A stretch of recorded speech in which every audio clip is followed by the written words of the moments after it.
Sa mga balita naman po sa lalawigan, wasak po ang ilang bahagi ng barangay hall matapos itong pagbabarili ng hindi pa nakikilalang mga salarin sa Cotabato City. Hating gabi kahapon ang paulanan ng bala ang kare-renovate lamang na barangay hall sa Tamuntaka 4. Wala namang nasaktan sa insidente.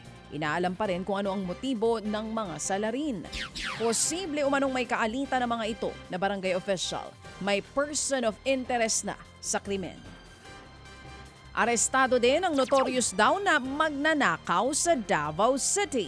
Nagtangkapang tumakas ang suspect. Matapos ang 1 oras na paghahanap, muli siyang nahuli sa kanya mismong bahay. Bakit? Ayon sa mga residente, punteriya ng suspect o kung kanina lighter, ngayon naman naiinitan siguro. Ang punteriya po mga kapatid ay aircon. Sus, eto na. Aircon Yes! po sa isang bahay. Walang nakatira sa pinasok na bahay na ibinebenta naman ng may-ari na nasa ibang bansa na. Maharap naman sa reklamong trespassing at disobedience of person in authority ang suspect. Kita nyo yun? Nagnakaw ng lighter, nagnakaw ng aircon, abay huli kaagad po sila.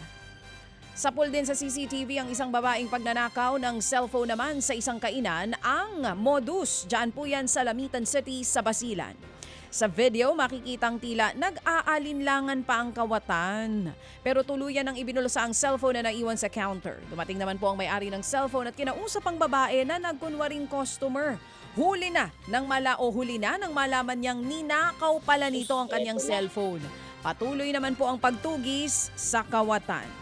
Mga kapatid, para sa iba pang mga balita at impormasyon, sundan niyo po kami sa X, Instagram, Facebook at syempre sa TikTok, True Network PH. Mag-subscribe din po kayo sa aming YouTube channel, True Network. May website din po tayo, truenetwork.ph at pwede niyo rin po kaming mapanood sa Channel 19 ng aming True FM TV. Lagi pa rin makinig sa radyo dito po sa 105.9 True FM dahil dito, laging true sa'yo, kapatid. Dito tayo sa totoo, tunay at tapat.